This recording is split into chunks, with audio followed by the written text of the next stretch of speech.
कल आपने छठ पर्व 2 बार मनाया जाता है। इनमें क्या अंतर होता है? छठ पूजा में सूर्य देव की पूजा होती है और इन्हें छठी मैया कहकर पुकारते हैं।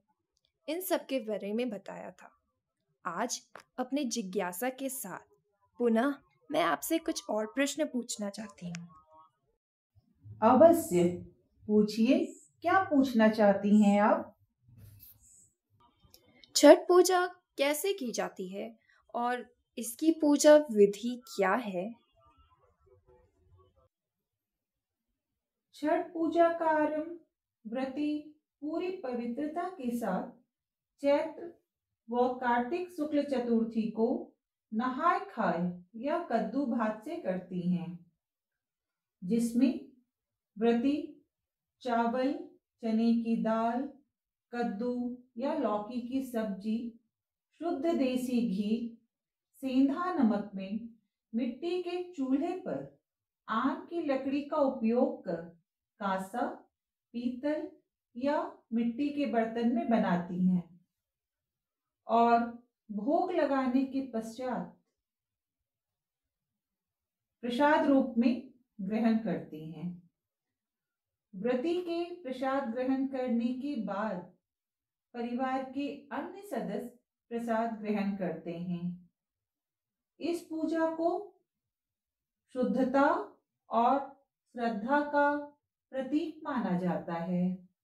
ऐसे में इसके प्रसाद में ना सिर्फ भगवान का आशीर्वाद होता है, बल्कि 4 दिन के व्रत में व्रती के स्वास्थ्य की सुरक्षा के लिए भी यह अत्यंत लाभकारी होता है।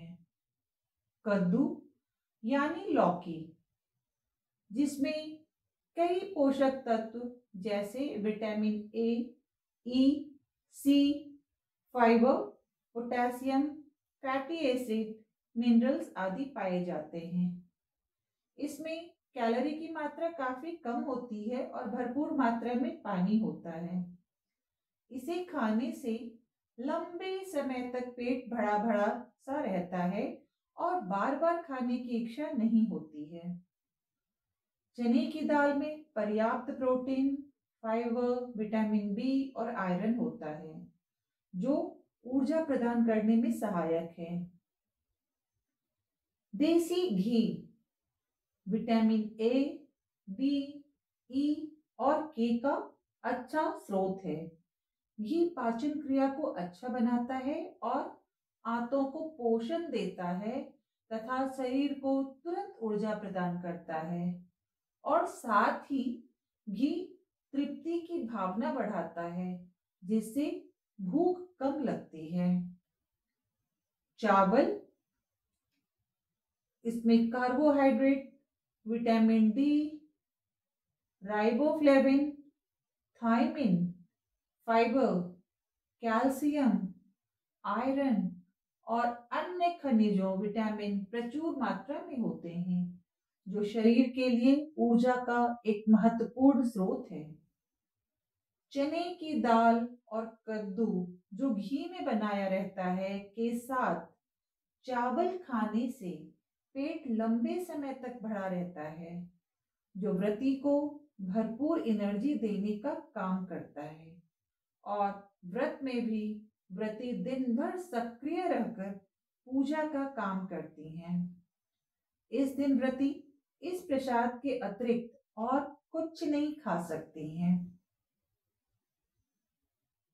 छठ पर्व का दूसरा दिन, जिसे खरना या लोहंडा के नाम से जाना जाता है, चैत्र व कार्तिक महीने के शुक्ल पंचमी को मनाया जाता है।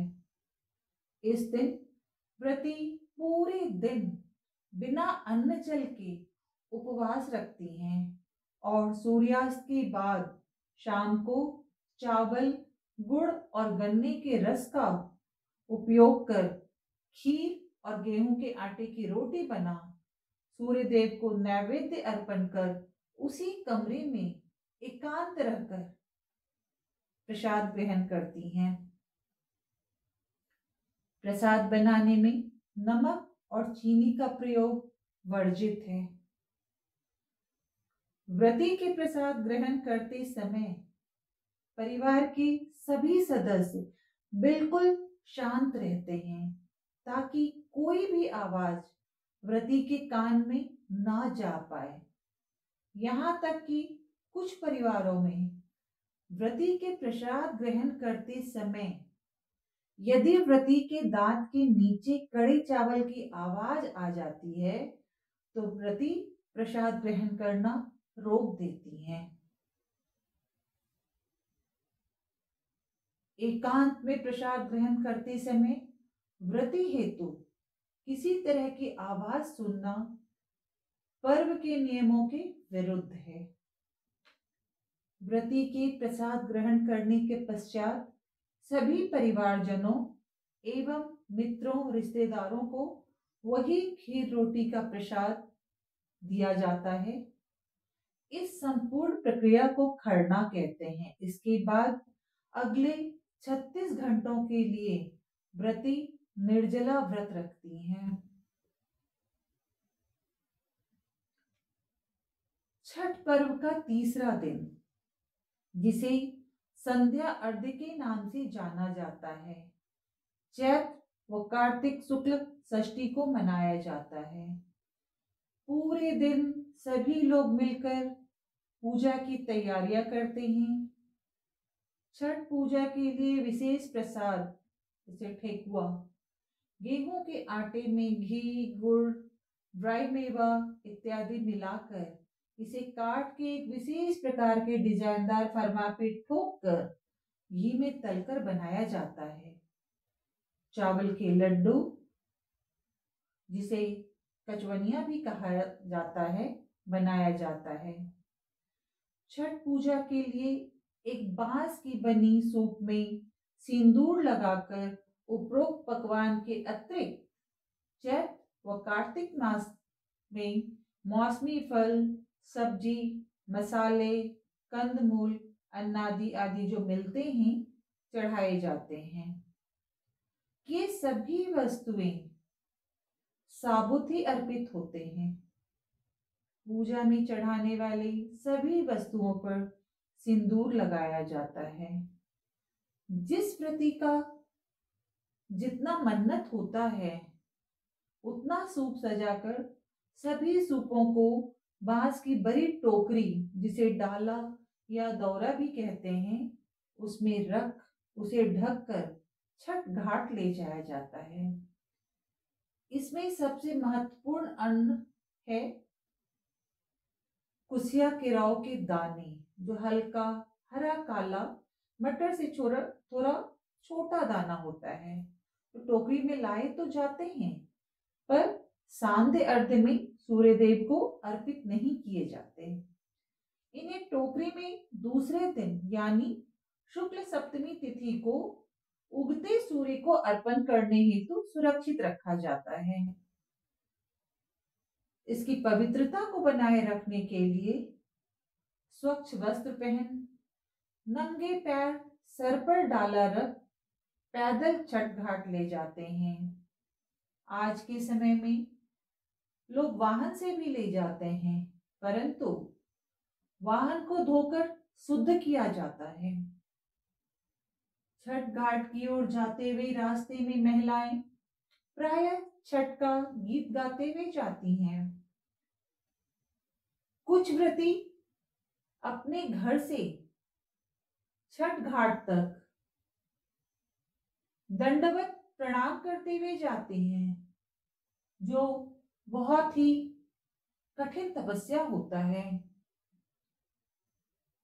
घाट पहुंच जगह को गंगा जल से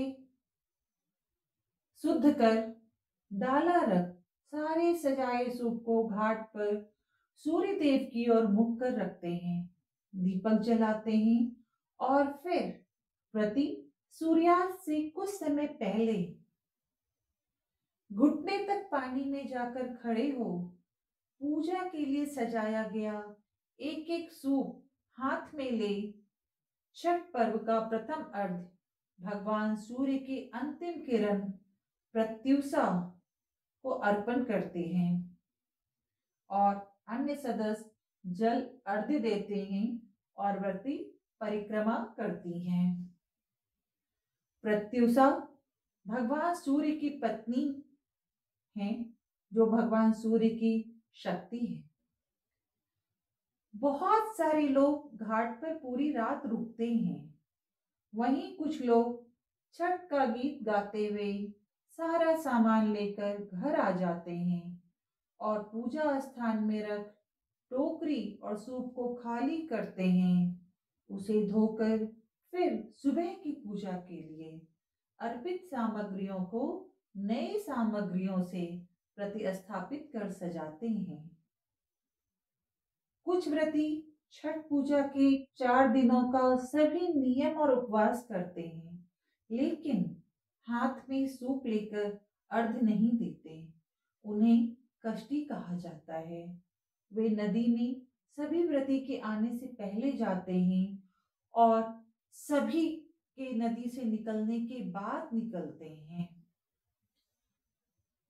चौथे दिन चैत्र व कार्तिक शुक्ल सप्तमी की प्रातः उदीयमान सूर्य की प्रथम किरण उषा, ये भी भगवान सूर्य की पत्नी और उनकी शक्ति हैं, को पूर्व की ओर मुख कर अर्घ्य दिया जाता है।